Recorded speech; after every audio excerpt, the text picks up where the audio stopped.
अस्सलाम वालेकुम, very good evening to all of you. Dawn news पर इन फोकस के साथ मैं हूं नादिया नकी। इंतहाई ड्रामाई डेवलपमेंट्स आज दिन भर हुई और सुप्रीम कोर्ट में सबकी दौड़ें लग गई। 8 फरवरी के इंतखाबात को बर वक्त करने के लिए, यानी बर वक्त इनेकाद के लिए आज आपने देखा कि जिस तरह से अहम मुलाकातें हुई, उसके बाद बिल आखिर सुप्रीम कोर्ट ऑफ पाकिस्तान में इलेक्शन कमीशन ऑफ पाकिस्तान की जानिब से लाहौर हाई कोर्ट के उस फैसले जिसमें ब्यूरोक्रेसी से आरओज लेने के नोटिफिकेशन को मुअत्तल करने का हुक्म दिया था और तहरीक इंसाफ की पिटिशन पे ऐसा काम हुआ था, जिसके बाद एक लार्जर बेंच भी तश्कील दिया गया लाहौर हाई कोर्ट की जानिब से और जिसकी समाअत मंडे को होनी थी। लेकिन वो जो अहम मुलाकात आज चीफ जस्टिस ऑफ पाकिस्तान से chief election commissioner, attorney general, senior जजेस के दरमियान हुई, उसके बाद हमने देखा कि इलेक्शन कमीशन की जानिब से ये अपील फाइल हुई और फिर बिल्कुल लेट हमने देखा कि कोर्ट रूम नंबर 1 के अंदर समाअत का बाकायदा आगाज हो गया है। ये समाअत अब से कुछ देर पहले भी आप सुन रहे थे और आपने देखा कि ये समाअत इस वक्त जारी है। सवाल ये पैदा होते हैं कि तमाम तर पॉलिटिकल पार्टीज इस वक्त एक्सेप्ट पाकिस्तान तहरीक इंसाफ वो सब फरीक बनने को भी तैयार हो गए और इलेक्शन कमीशन जो कि कल तक ये कह रहा था कि वो अपील फाइल नहीं करेगा, आज उसने अपील भी फाइल कर दी और समाअत भी जारी है। अब देखना यह है कि 8 फरवरी के इंतखाबात बर वक्त होते हैं या नहीं, ये फैसला क्या आता है। लेकिन पॉलिटिकल पार्टी से इस हवाले से क्या कहती हैं कि कौन आखिर इन इलेक्शंस को डिले कराना चाहता है। इन फोकस हैं एहसन इकबाल साहब, सीनियर रहनुमा पाकिस्तान मुस्लिम लीग नून, सेक्रेटरी जनरल हैं। Thank you so much for joining us. Ahsan Iqbal साहब, या आज जो इतनी तेजी से डेवलपमेंट हुई और उसमें हमने देखा कि मरियम औरंगजेब साहिबा की जानिब से भी कहा गया कि पाकिस्तान मुस्लिम लीग नून भी लाहौर हाई कोर्ट के अंदर चैलेंज करेगी उस फैसले को, तो मुझे ये बताइएगा ये यकदम तमाम जमातें भी मुतहर्रिक हो रही हैं, अदलिया भी मुतहर्रिक हो रहे, क्या वाकई आप समझ रहे हैं कि इंतखाबात 8 फरवरी को ताखीर का शिकार हो सकते हैं? देखिए, मैं समझता हूं कि पीटीआई ने इंतखाबी अमल के ऊपर और जमहूरी अमल के ऊपर एक और बड़ा खतरनाक हमला किया है। उन्होंने जो इलेक्शन कमीशन की तरफ से रिटर्निंग ऑफिसर्स की तैनाती के नोटिफिकेशन को अदलिया में जाके सस्पेंड करवाया है, इसका मतलब ही यह है कि इलेक्शन शेड्यूल जारी ना हो सके। और अगर इलेक्शन शेड्यूल जारी नहीं होगा तो 54 दिन का वो साइकिल जो आज से लेके 8 फरवरी तक आईनी और कानूनी तौर पे ज़रूरी है कि जिसमें पूरा अमल मुकम्मल होता है, वो मुकम्मल नहीं हो सकेगा। तो ये एक बड़ा सोचा समझा पीटीआई का हमला है इलेक्शन को रुकवाने के लिए, और मैं समझता हूं कि वो मुख्तलिफ हीले बहानों से इलेक्शन से फरार चाह रहे हैं, क्योंकि उनको नज़र आ रहा है कि वो इंतखाबात में शिकस्त से दो चार होंगे और वो उस सुबकी से बचने के लिए चाहते हैं कि इलेक्शनों को इल्तवा में डाल के मुल्क के अंदर वो बहरान पैदा करें, मुल्क के अंदर अफरा तफरी पैदा करें, इंतशार पैदा करें, जिससे वो फायदा सके। अच्छा, इसमें दो पहलू हैं आपके जवाब में। पहले तहरीक इंसाफ पे बात कर लेते हैं, फिर will come to the election commission. Tehreek Insaf क्यों चाहेगी? मतलब ये जरूर है कि उनके साथ जो इस वक्त सलूक नजर आ रहा है, जिसकी वो शिकायत कर रहे हैं कि लोगों को एमपीओ के तहत अंदर कर दिया जाता है, इसीलिए वो समझते हैं कि ब्यूरोक्रेसी को इंतखाबी अमले के तौर पर यूज करना उनके लिए, या कम अज कम इलेक्शन की शफाफियत पर सवाल जरूर उठेंगे। तो आप नहीं समझते कि ये सबसे बड़ा मसला उस जमात को इस वक्त लाहक है? पहली बात तो यह है कि आपको मालूम है कि पीटीआई के दौर में जितने इलेक्शन हुए, ज़िमनी इलेक्शन हुए, सब की निगरानी इंतज़ामिया ने तकरीबन की और उसको पीटीआई को कोई इतराज़ नहीं था। और अब असल में सूरत हाल यह है कि 90% के करीब पीटीआई के एमएनएज और एमपीएज उसको छोड़ चुके हैं और पीटीआई को कैंडिडेट्स तलाश करने में दुश्वारी हो रही है। और दूसरी बात यह है कि खान साहब चूंकि खुद अडयाला जेल में हैं, वो नहीं चाहते कि उनकी गैर मौजूदगी में कोई इलेक्शन हो, लिहाजा वो उस इलेक्शन को हर कीमत पे रोकना चाहते हैं। तो इसलिए पीटीआई की ये हिकमत अमली तो समझ में आती है कि खान साहब अपने बगैर नहीं चाहते कि इलेक्शन किसी तरह होने दें, और दूसरे ये है कि उनके पास उम्मीदवार नहीं है फिलवक्त। उनके ज़्यादातर उम्मीदवार पार्टी को छोड़ के जा चुके हैं, उन्हें उम्मीदवार तलाश करने में दुश्वारी हो रही है, इसलिए उनकी तैयारी नहीं है। तो ये वो सारी वजूहात हैं जिनकी बिना पे वो इलेक्शन से फरार के रास्ते तलाश कर रहे हैं। अच्छा, तो sir election commission of Pakistan पर भी ये सवाल उठते हैं। कल तक तो वो सुप्रीम कोर्ट में अपील के खिलाफ एक तरदीद कर रहे थे कि गलत है, हमने ऐसा कुछ नहीं सोचा। फिर यकदम वो फैसला भी करने को तैयार हो जाते हैं जब वहाँ मुलाकात होती है। इस इलेक्शन कमीशन के रोल को आप कैसे देखते हैं, जो ये कहता आया है कि जी हम चाहते हैं कि वक्त पे इलेक्शन हो जाए? डू यू नॉट थिंक कि उनको अपने तही ये फैसला उसी वक्त कर लेना चाहिए था जब लाहौर हाई कोर्ट का ये फैसला आया था? देखिए, यकीनन वो इस चीज़ को करते अगर वक्त होता, चूंकि ये एक हाई कोर्ट की तरफ से इंटरवेंशन हुई है, और मैं समझता हूं कि पीटीआई ने हमेशा अपने हर सियासी एजेंडे को पूरा करने के लिए अदलिया का कंधा इस्तेमाल किया है, और इसलिए वो अदलिया को अपने सियासी तनाज़ात में घसीट के लाते हैं, जिससे अदलिया की क्रेडिबिलिटी भी मुतासर होती है। और इलेक्शन कमीशन को सुप्रीम कोर्ट ने चूंकि एक डेडलाइन दी हुई है, तो उनके लिए भी एक ये मखमसा है कि एक तरफ लाहौर हाई कोर्ट का ऑर्डर है, दूसरी तरफ सुप्रीम कोर्ट की तरफ से भी हतमी तौर पे 8 फरवरी की तारीख दी गई है। तो इसी हवाले से अब तमाम पार्टीज ने इस पर पार्टी बनने का फैसला किया है कि इस चीज़ को हम जल्द अज जल्द निभाएं, ख़त्म करें। और इसी हवाले से हम देख रहे हैं कि सुप्रीम कोर्ट ने भी इसका नोटिस लिया है, और हम उम्मीद करते हैं कि जो लाहौर हाई कोर्ट का फैसला जो है या सेट असाइड होगा, या इंतखाबी अमल को जारी रखने के लिए कोई हदायत सुप्रीम कोर्ट की तरफ से जारी होगी, ताकि मुल्क में जो इंतखाबी अमल है वो किसी तरीके से सबूटाज ना हो। अच्छा, क्योंकि आप कहते हैं कि तहरीक इंसाफ की वजह से ये ताखीर का शिकार हो सकते हैं या वो सबूटाज करना चाहते हैं। एहसन इकबाल साहब, ये होता आप देख रहे हैं या आप समझते हैं कि अब तमाम जमातें जब इस फैसले के खिलाफ यकजा हो रही हैं, अदलिया का दरवाज़ा खटखटा रही हैं, इलेक्शन बर वक्त हो जाएंगे? जी, मैं पूरी उम्मीद हूँ, चूंकि तमाम जमातों ने इसका नोटिस लिया है, और बज़ाहिर है कि सुप्रीम कोर्ट ने भी इस सूरत हाल का नोटिस लिया है, क्योंकि अगर 8 फरवरी को इलेक्शन नहीं होते तो वो सुप्रीम कोर्ट के उस हुक्मनामे की भी एक लिहाज से हुक्म अजूली होगी, और वो अंडरमाइन होगा जो ऑर्डर था सुप्रीम कोर्ट का। तो इसलिए सुप्रीम कोर्ट भी इस पूरे अमल में एक स्टेक होल्डर है, जिसने बहुत हतमी डायरेक्शन दी है कि हर कीमत पे 8 फरवरी को इलेक्शन होना चाहिए।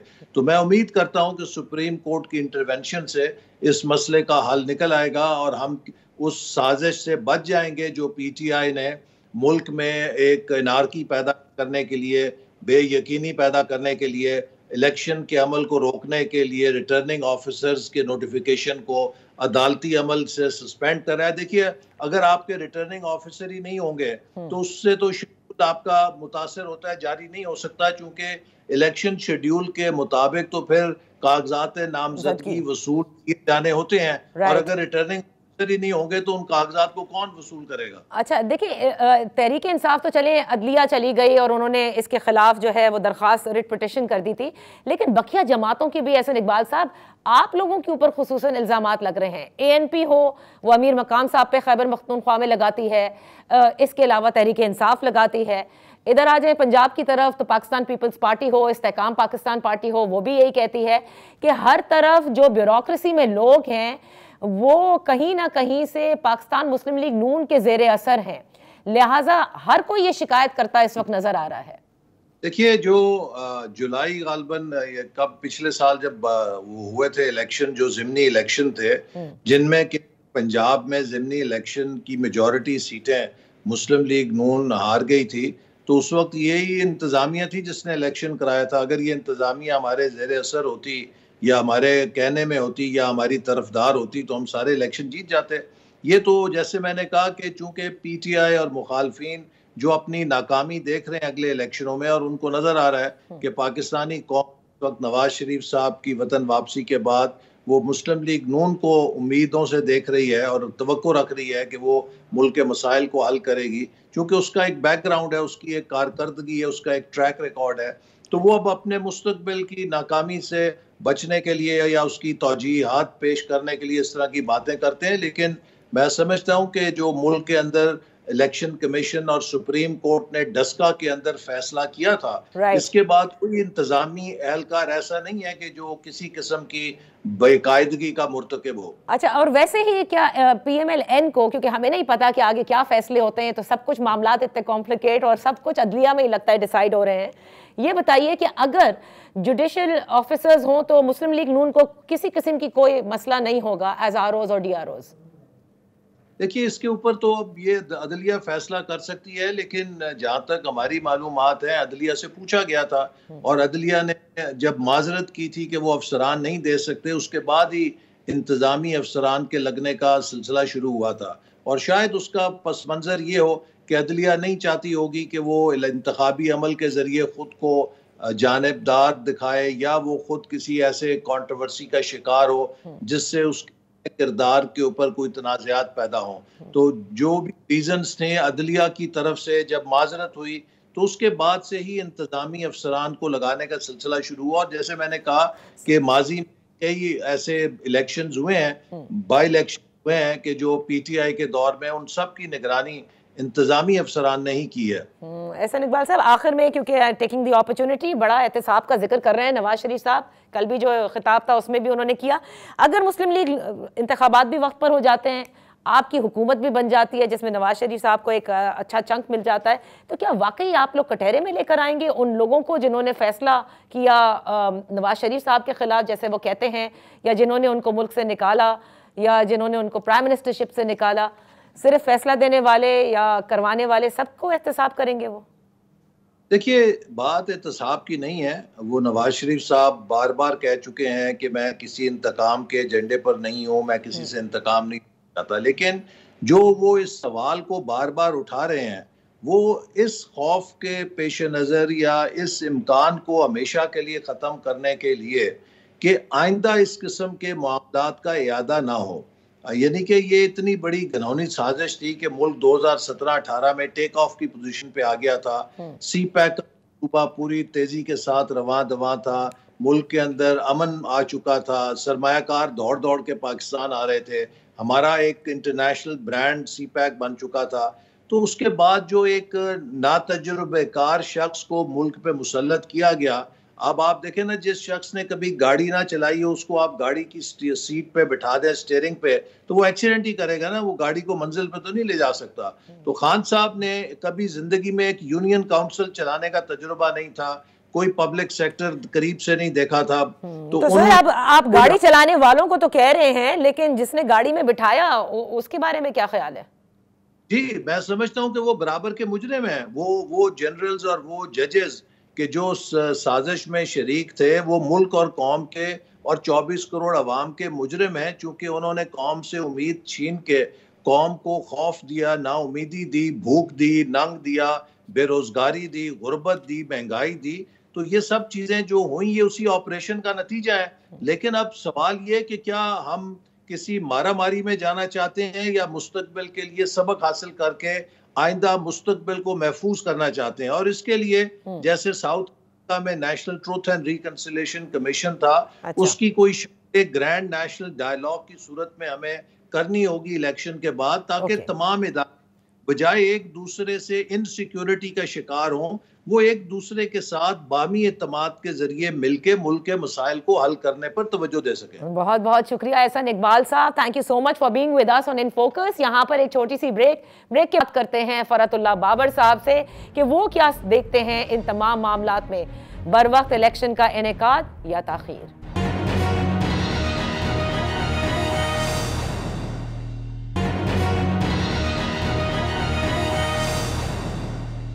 Welcome back. इस वक्त पाकिस्तान पीपल्स पार्टी के सीनियर लीडर फरहतुल्लाह बाबर साहब हमारे साथ हैं। Thank you so much for joining us. आज की तो ये तेज़ तर डेवलपमेंट हो रही हैं इलेक्शन के बर वक्त इनेकाद के हवाले से। फरहतुल्लाह बाबर साहब, सुना है कि पाकिस्तान पीपल्स पार्टी भी अब इसका हिस्सा बनने जा रही है, यानी लाहौर हाई कोर्ट का जो फैसला है उसको जो चैलेंज में अब जो है वो फरीक बन रही है। Is that right? That's correct. Pakistan Peoples Party भी फरीक बनने की दरख्वास्त दे रही है, वो भी इसका हिस्सा बनेगी।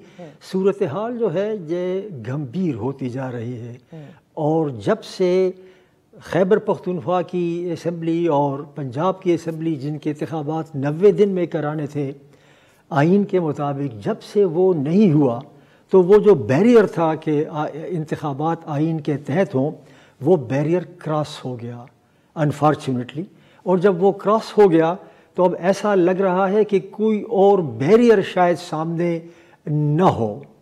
तो मैं तसव्वुर की आंख से देख रहा हूँ कि I am really sceptical about the elections now, क्योंकि सबसे बड़ा बैरियर जो था वो आइन था, और जब आइन को तोड़ दिया गया और आइन को अब आइनी रुकावट को मलहूज़ खातिर नहीं लाया गया, तो अब आगे कौन से ऐसी रुकावटें हैं जिनकी वजह से ये कहा जाए कि नई इंतखाबात शायद 8 फरवरी को न हो। तो मैं ज़ाती तौर पर समझता हूँ कि सूरत हाल बड़ी गंभीर है और इस बात का बिल्कुल अमकान है कि इंतखाबात 8 फरवरी को न हो, क्योंकि 8 फरवरी की तारीख भी तो आइन के अंदर तो नहीं है। वो तो आइन के अंदर जो तारीख थी वो तो गुजर गई थी। तो I think it's a very serious situation, God help us. लेकिन फरतुल्लाह बाबर साहब, जरदारी साहब ने तो अपने इंटरव्यू में ऑन रिकॉर्ड कहा था कि 2-4 दिन आगे हो जाएं, 8 नहीं 18 को हो जाएं तो डजंट रियली मैटर, बस हो जाएं। सो ये भी तो देखना है कि पीपल्स पार्टी 90 दिन की भी बात करती है, आइन की भी बात करती है, बट जरदारी साहब थोड़ा आगे भी हो जाए तो इस पर इत्तेफा कर लेते हैं। मैंने तो जरदारी साहब का रियली वो इंटरव्यू नहीं देखा, ये उन्होंने ये कहा होगा definitely, but the fact is कि आइन के अंदर रहते हुए इंतखाबात तो हमारी पार्टी का तकाजा है। हमारे चेयरमैन ने कई बार कहा है, बल्कि हर जलसे में वो ये कहते हैं, और ये ही मुतालबा दूसरी सियासी जमातों का भी होना चाहिए। अब मैं नहीं समझता कि दूसरी सियासी जमातों का उनका क्या मौक़िफ़ है, लेकिन ऐसे तवातर के साथ और ऐसी स्ट्रॉन्ग आवाज़ जो पीपल्स पार्टी ने उठाई है इंतखाबात के लिए, ऐसी स्ट्रॉन्ग आवाज़ मैं नहीं देख रहा कि किसी और सियासी जमात ने भी इसी अंदाज से उठाई हो। अगर जरदारी साहब ने ऐसा कहा, तहरीक इंसाफ तो उठाती आई थी जब 90 रोज के अंदर वो डिमांड करती थी, उस वक्त तो सारे मिलकर बस यही कह रहे थे कि जब तक हल्का बंदियां नहीं हो जाती, सेंसस नहीं हो जाता। When I say कि बाकी कोई सियासी जमात, I don't include Tehreek Insaf, मैं इसलिए वो इंक्लूड नहीं कर रहा कि इस वक्त जो कुछ हो रहा है वो तो ऐसा लग रहा है कि किसी एक ख़ास सियासी जमात को जो है उसको बाहर रखना है। तो मैंने पीटीआई की बात नहीं की, क्योंकि पीटीआई तो शुरू दिन से एवरीबडी नोज़ कि वो तो कह रहे थे कि इंतखाबात कराओ, और हमने भी कहा है कि इंतखाबात कराओ। लेकिन मैं इसकी बात कर रहा हूँ कि मंजरनामा क्या नज़र आ रहा है। मंजरनामा मुझे ज़्यादा पॉजिटिव नज़र नहीं आ रहा। इस वक्त आप देखिए, जब हम बात कर रहे हैं, सुप्रीम कोर्ट का कोर्ट नंबर 1 खुल गया है और इलेक्शन कमीशन के बारे में ख़बरें आ रही हैं कि वो अपील दायर करेंगे लाहौर हाई कोर्ट के फैसले के ख़िलाफ़। अपील कहाँ दायर होगी? क्या supreme court suo motu notice लेगा? क्या इलेक्शन कमीशन से कहा जाएगा कि तुम चैलेंज करो? तो ये कोई पता नहीं है मुझे कि अगर इलेक्शन मुझे एक बात बताइए कि इलेक्शन कमीशन जो कि एक आईनी इदारा जिसका काम इलेक्शन का इनेकाद साफ शफाफ कराने का, वो जब लाहौर हाई कोर्ट का फैसला आता है और वो कहता है कि हम तो कराना चाहते हैं वक्त पर, वो उस वक्त खुद से क्यों नहीं इस चीज को चैलेंज करते? वो पीछे हट जाते हैं, वो कहते हैं जी हम मुअत्तल कर देते हैं इस नोटिफिकेशन को। मैं यही कह रहा हूँ कि इलेक्शन कमीशन को तो फौरन इसके खिलाफ हाई कोर्ट में अपील करनी चाहिए थी, सुप्रीम कोर्ट में अपील करनी चाहिए थी, बिल्कुल करनी। इसी यही वजह है कि मैं कह रहा हूँ कि मुझे स्याह बादल मंडलाते नज़र आ रहे हैं। अब अगर फ़र्ज़ किया, मैं तसव्वुर से कह रहा हूँ, मेरे पास कोई सबूत तो नहीं है, सुप्रीम कोर्ट खुल गया है। अगर फ़र्ज़ किया अदलिया भी इलेक्शन कमीशन से कहे कि हाँ भाई आप अपील कर दो, और आगे से इलेक्शन कमीशन ये कहे कि इलेक्शन के होल्ड करना ये हमारी ज़िम्मेदारी है और हमारी ज़िम्मेदारी में कोई और इदारा मुदाखलत नहीं कर सकता, और ये पहले भी इस तरह इलेक्शन कमीशन ने ये मौक़िफ़ लिया है। तो मैं जब कह रहा हूँ बार बार कि मुझे सूरत हाल गंभीर नज़र आ रही है, उसकी वजह 2 हैं। एक तो ये है कि इलेक्शन कमीशन ने फिलफोर इसके ख़िलाफ़ अपील नहीं की। दूसरा ये है कि इस वक्त अदालत खुल गई है, अदालत उज़्मा कोर्ट नंबर 1 खुल गया है, एंड आई डोंट नो कि क्या होने जा रहा है। क्या इलेक्शन कमीशन वाकई अपील कर रही है? क्या वो नहीं कर रही? अगर नहीं कर रही तो क्यों नहीं कर रही? सो राइट नाउ हमारे पास कोई और ऐसी चीज़ तो नहीं है कि हम कोई हतमी बात कर सकें, सिवाय एक के कि सियासी माहौल पर गहरे बादल मंडला रहे हैं, और इलेक्शन का मुझे ऐसा लग रहा है कि खुदा न खास्ता शायद 8 फरवरी को भी ना हो। सर, लेकिन मुझे एक बात बताइए, कौन आपको लगता है कि इलेक्शन नहीं कराना चाहता? आपकी जमात कहती है कराओ, तहरीक इंसाफ कहती है कराओ, बाकिया जमातें तो यही कहती हैं कि कराओ, फिर इलेक्शन कमीशन कहता है हम कराना चाहते हैं, चीफ जस्टिस कहते हैं 8 फरवरी पत्थर की लकीर है। फिर क्या वजह है कि आपको ये स्याह बादल नज़र आ रहे हैं? मैं तो हतमी तौर पर एक दफ़ा फिर कहूँ कि नहीं कह सकता, मेरे पास सबूत तो नहीं है, लेकिन जो ले ऑफ द लैंड है उसको देखकर मुझे ऐसा लग रहा है कि शायद एक ख़ास सियासी जमात उसकी वजह से जल्दी इंतखाबात नहीं करना चाहते। शायद कुछ ऐसी जमातें होंगी कि जो इंतखाबात में अब सामने आ जाएंगी और शायद वो किसी को मंजूर ना हो, क्योंकि उन सियासी जमातों का उभर के आना इन हालात में कुछ मखसूस लोगों की नज़र में दुरुस्त ना हो। This is the only thing जो मेरे जहन में आता है, वरना हमारे पास कोई सबूत तो नहीं है। अब कौन सी वो कुव्वतें हैं ये मैं नहीं कह सकता कि कौन सी कुव्वतें हैं, लेकिन जाहिर है कि अगर इंतखाबात नहीं होते तो बैकग्राउंड में किसी चीज़ का खौफ होगा, और वो खौफ यही होगा कि ऐसी कुव्वतें उभर कर आ सकती हैं इंतखाबात में कि जिससे बहुत से बयानीय चैलेंज हो जाएंगे, जिससे उनके ख्याल के मुताबिक उलट पुलट हो जाएगा। ये उनका वैसे ख्याल होगा। हालांकि मैं समझता हूँ ज़ाती तौर पर कि अगर इंतखाबात होते हैं, इन मुनसिफाना गैर जानिबदाराना ऑनेस्ट इंतखाबात होते हैं, तो मेरा अपना ख्याल ये है कि द पावर जो केक है पार्लियामेंट का, इट विल बी डिस्ट्रीब्यूटेड। ऐसा नहीं है कि कोई एक जमात ले जाएगी। तो फरहतुल्लाह बाबर साहब, lastly I would like to ask you one thing कि अगर इंतखाबात आप जैसे आप देख रहे हैं और खुदा ना खास्ता वो ताख़ीर का शिकार हो जाते हैं, तो अभी तो सेनेट के इलेक्शंस भी होने हैं, तो फिर ये क्या मंजरनामा बनेगा, पाकिस्तान को कैसे गवर्न किया जाएगा? हाँ, देखिए जी, ये जो है ये सवाल बहुत ही अहम है। जितनी अब ताख़ीर होगी, सेनेट के इंतखाबात 12 मार्च को लाजमी है। अगर तो ये इंतखाबात नहीं होते तो इसका मतलब ये हुआ कि सेनेट का जो इलेक्टोरल कॉलेज है, जो सूबाई असम्बलियाँ होती हैं और इस्लामाबाद में कौमी असम्बली होती है, इसका मतलब ये है कि सेनेट का इलेक्टोरल कॉलेज नहीं होगा। जब सेनेट का इलेक्टोरल कॉलेज नहीं होगा तो आइनी मसला खड़ा हो जाएगा, और आइनी मसला ये होगा कि जी अब तो सेनेट नहीं है, कौमी असम्बली भी नहीं है, अब क्या किया जाए। फिर कहा जाएगा कि अच्छा वो इसीलिए कोई नज़रिए ज़रूरत कुछ कर रहे हैं, तो नज़रिए ज़रूरत की तरफ पेशकदमी जारी होगी। और मैं नहीं कह सकता कि वो नज़रिए ज़रूरत क्या होगा, लेकिन लगता ये है कि अगर तो इंतखाबात इतने मुलतवी हो गए कि सेनेट भी उसमें मुअत्तल रहकर रह जाए, तो फिर तो ज़ाहिर है कि सब बिल पर बैठ के कहेंगे अच्छा भाई ये तो अब आइनी खला है, अब क्या करें। फिर हर एक कहेगा हाँ जी नज़रिए ज़रूरत के तहत तो ज़रा देख लें। तो इसलिए मैं बार बार आपसे कह रहा हूँ कि देखिए इस वक्त शायद रात गए ज़रा सिचुएशन ज़्यादा वाज़े हो जाए, लेकिन इस वक्त जो है तो सिचुएशन बड़ी मायूस कुन है। बहुत बहुत शुक्रिया फरहतुल्लाह बाबर साहब with us on in focus. यहाँ पर एक छोटी सी ब्रेक, जब ब्रेक से वापस हाजिर होंगे तो हमारे साथ होंगे तहरीक इंसाफ के लॉयर इंतज़ार हुसैन पंचोता साहब। Welcome back. आज जितनी भी डेवलपमेंट्स हो रही हैं इलेक्शन के बरवक्त इनेकाद के हवाले से, वो तमाम तर उस तनाज़ुर में हो रही हैं कि पाकिस्तान तहरीक इंसाफ की जानिब से जो दरख्वास्त उन्होंने रिट पिटिशन की थी लाहौर हाई कोर्ट, जिसके बाद ब्यूरोक्रेसी से इंतखाबी अमले का नोटिफिकेशन मुअत्तल किया गया और अब एक लाजत बेंच तश्कील हुआ जिसने मंडे को समाअत करनी है।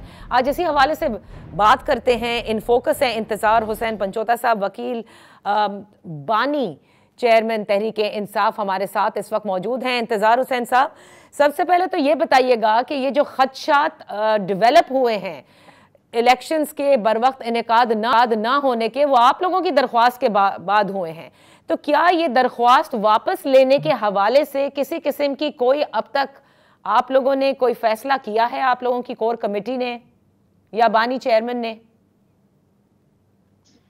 बहुत शुक्रिया जी आपका। सबसे पहले तो मैं आपका शुक्रगुजार हूँ कि इस अहम इशू के ऊपर आपने मुझे दावत दी।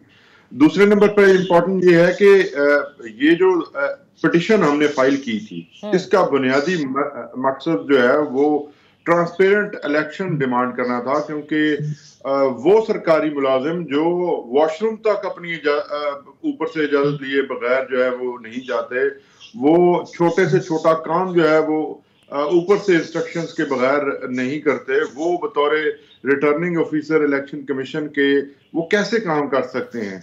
और उनकी जो न्यूट्रलिटी है वो कॉम्प्रोमाइज्ड है और वाज़े तौर पे है, क्योंकि इस वक्त जितनी भी ब्यूरोक्रेसी अहम सीटों के ऊपर लगी हुई है वो एक जमात यानी नून लीग की तरफ से उसको रिकमेंड किया गया है, हर तरह से लिस्टें प्रोवाइड करके ब्यूरोक्रेसी को लगाया गया है।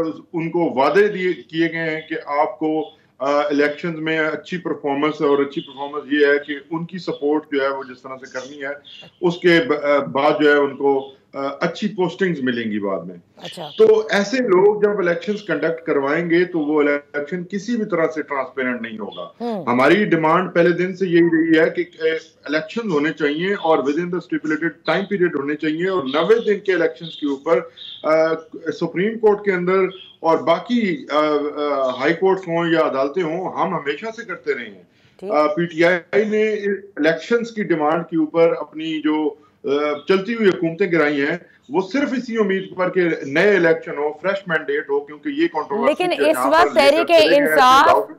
तहरीके इंसाफ अपनी इस दरख्वास्त की वजह से वो सबब बन रही है जिससे ये खदशात मंडला रहे हैं कि इलेक्शन ताखीर का शिकार हो सकते हैं। इसीलिए मेरा सवाल आपसे ये है कि कल जैसे बैरिस्टर अली जफर साहब ने भी कहा था कि हम फिर दरख्वास्त वापस भी ले सकते हैं, इस पर क्या किसी किस्म का कोई फैसला हुआ है? देखिए जी, ये एक लीगल स्ट्रेटजी है जिसे मैं इस वक्त रिवील नहीं करना चाहूंगा। बिल्कुल ये ऑप्शन भी जेर गौर है और ये भी किया जा सकता है, क्योंकि हमें इलेक्शंस चाहिए। और अब ये बेसिक बुनियादी तौर पर आप ये देखें कि हमारी पिटीशन के अंदर किसी जगह हमने ये नहीं कहा कि आप इलेक्शन रोकें, हमने सिर्फ ये कहा है कि जैसे अब आपके सामने है कि लाहौर हाई कोर्ट के जो रजिस्ट्रार है उनका एक लेटर भी सामने आ गया।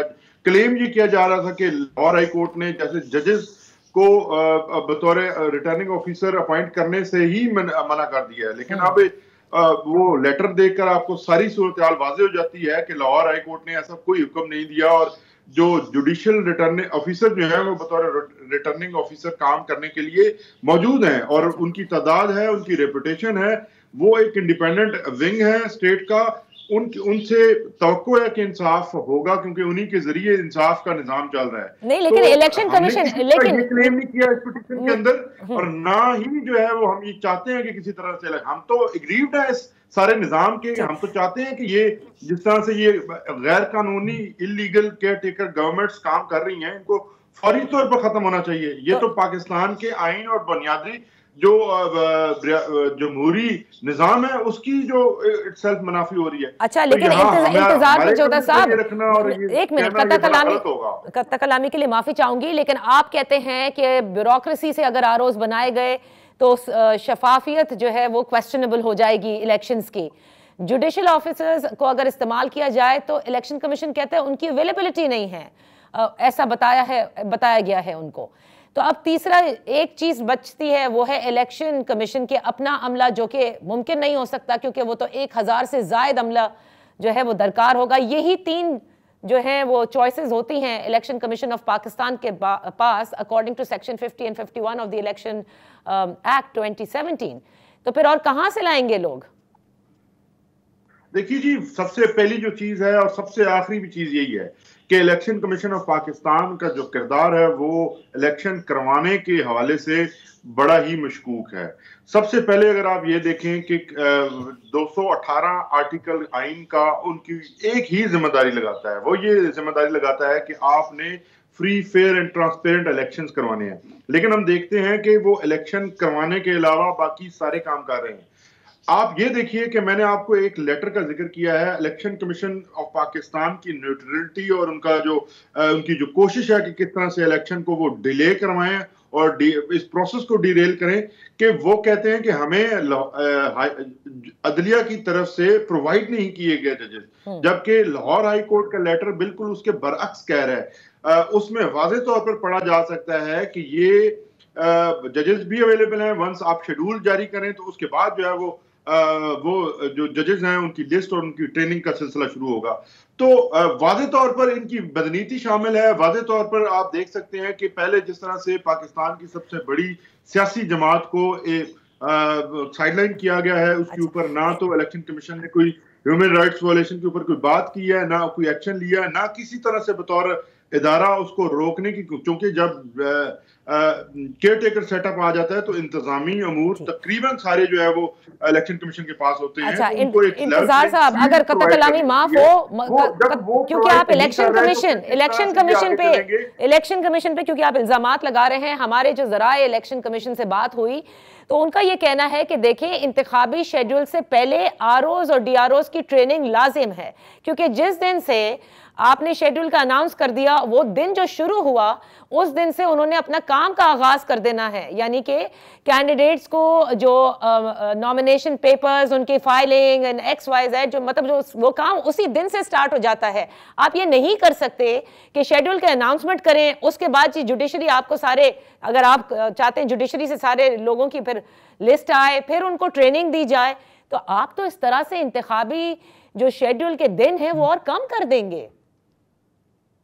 देखिए जी, मैं आपको उसी तरफ आपकी तवज्जो दिला रहा हूं कि ये सिरे से झूठ बोला जा रहा है कि जुडिशरी ने जो है वो इनकार किया है। मैं बार बार आपको लाहौर हाई कोर्ट के रजिस्ट्रार के लेटर का जिक्र कर रहा हूं, जिसमें वाज़ेह तौर पर ये ही लिखा हुआ है कि आप जब इलेक्शन शेड्यूल अनाउंस करेंगे तो आपको लिस्ट प्रोवाइड कर दी जाएगी जजेस की, उन जजेस की जिन्होंने ये जिम्मेदारियां निभानी है, और उनकी ट्रेनिंग का सिलसिला उस दिन से शुरू होगा जिस दिन ये शेड्यूल देंगे। अच्छा। और ये शेड्यूल के अंदर शामिल होता है कि उनकी जो जिम्मेदारियां हैं कि वो उनको ट्रेनिंग क्या दी जानी है, और कोई इतनी बड़ी रॉकेट साइंस उसके अंदर इन्वॉल्व नहीं होती। वो सारे जुडिशियल ऑफिसर्स हैं, उनको कानून का पता होता है, वो सारा कुछ जानते होते हैं, और इसके अलावा उन्हें अपनी अपनी जो डोमेन है उसके अंदर रहकर काम करना है, और इलेक्शन एक्ट के मुताबिक उसी दिन से जब ये शेड्यूल देंगे उसके बाद से उनकी ट्रेनिंग भी शुरू होगी। अच्छा। तो यहाँ पे शेड्यूल जो है इस बुनियाद पर डिले किया जाना कि जी हमें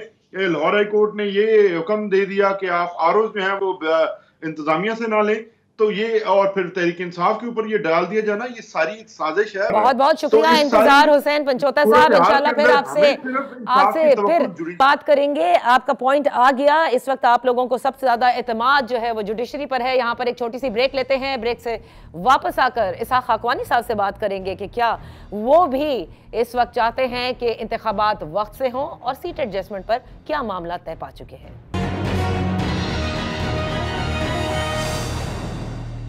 वेलकम बैक। इन फोकस हैं इसाक खाकवानी साहब, मरकजी रहनुमा Istehkam Pakistan Party. Thank you so much for joining us. ये जो ताखीर के हवाले से इस वक्त जो बादल मंडला रहे हैं, क्या इस्तेकाम पाकिस्तान पार्टी भी चाहती है बर वक्त इनेकाद हो इलेक्शन का, यानी 8 फरवरी को, और क्या वो भी फरीक बनेगी लाहौर हाई कोर्ट के फैसले के खिलाफ अपील में? अभी तक तो हमारा इस फरीक बनने का तो कोई फैसला नहीं हुआ, मगर इलेक्शन अगर टाइम पे हो जाए तो उसके लिए तो हम तैयार भी हैं, और हमारा पार्टी का अपना एक फैसला भी है कि इलेक्शन अब चूंकि 8 फरवरी को अनाउंस कर दिया गया है, उसकी जो भी वजूहात हैं कि वो इलेक्शन उस तारीख को ना होने पाए, उसके बारे में कोई अभी क्या शराइयाँ हैं, तो मुस्तकिल किसी इदारे से या किसी फैसला को जगह पर अभी तक किसी का हमें महसूस नहीं हुआ।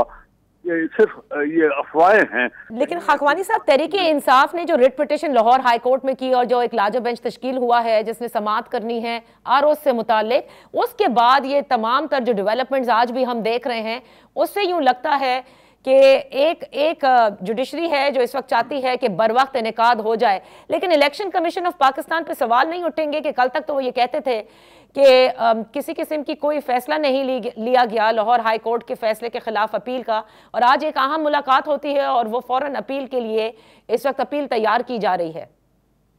जी हाँ, वो तहरीक इंसाफ का तो मुझे नहीं पता लगा कि जी उनकी क्या जो उनकी बात है उसमें थोड़ा सा वजन तो है कि लोग समझते हैं कि ये जो पीडीएम की हुकूमत थी और उसके बाद जितने अफसरान को लगाया गया था पूरे सूबों में और डिस्ट्रिक्ट्स में वो जाकर उनकी नुमाइंदगी कर रहे थे, वो किसी न किसी पॉलिटिकल वजूहात की वजह से लगे थे वो लोग, और उनके ऊपर जो शक भी है और कुछ इसमें बात भी समझ आती है कि अगर जो लोग अपनी मर्जी से अपने ओहदेदार, खास तौर पे डिप्टी कमिश्नर और एसपी जो है, ये डीपीओ जिनको कहते हैं, पुलिस के अफसरान, ये वहाँ पर जरूर इसमें कोई ना कोई मुदाखलत तो कर सकते हैं। उनकी दफ्तर की एक अपनी पोजीशन है और ये लोग सब पिछली पीडीएम की हुकूमत के लगे हुए हैं।